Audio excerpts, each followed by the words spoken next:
تا ئێستا نەخۆشی چوارینەی فالوتی دڵت بیستووە؟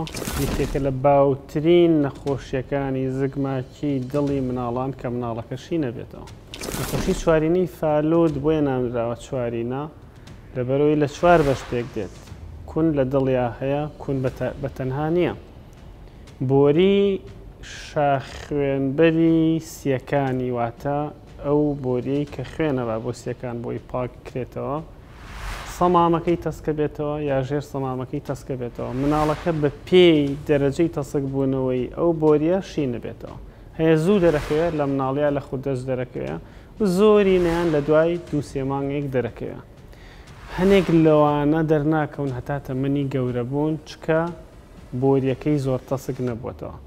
زایدەن بەشی لای ڕاستی دڵی زۆر ئەستورە بێ چکە لە ژێر زەختێکی گەورایە پەمپ ئەنێ بە خوێنەوە و پاڵی پێوانێ بەڵام لەسەرەوە تەسک بووەتەوە ناڕوە و زائیدەن شاخوێنبەری بەشی لای چەپی تۆزێک ئەسوڕێتەوە بەردەمی ئەو کونەی دڵ واتە خوێنیش لەو شوێنەیە بە شێوەیەکی مەزبوط هەر ناڕوە.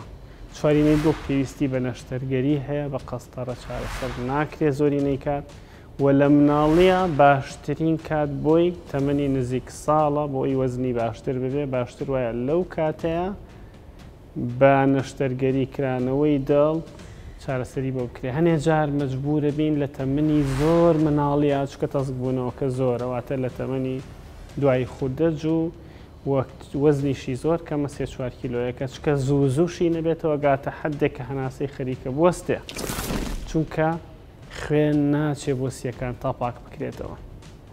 ئەگەر هات و تەخیر بوو بۆ تەمەنی گەورەی تەمەنی خۆمان ئەو کاتە پێویست بەواکە لە نزیکترین کاتە قەستەڕەی تەشخیصی بۆ بکرێ بۆی بزانین بە کەڵکی ئەوە ماوە کە عملیاتی بۆ بکرێ عملیاتی گەورەی یعنی کرانەوەی دڵ و زۆربەی جار بە خۆشحاڵیەوە زۆر کێشیان نابێت دوای عملیاتەکە زۆربەیان باشە بنەوە.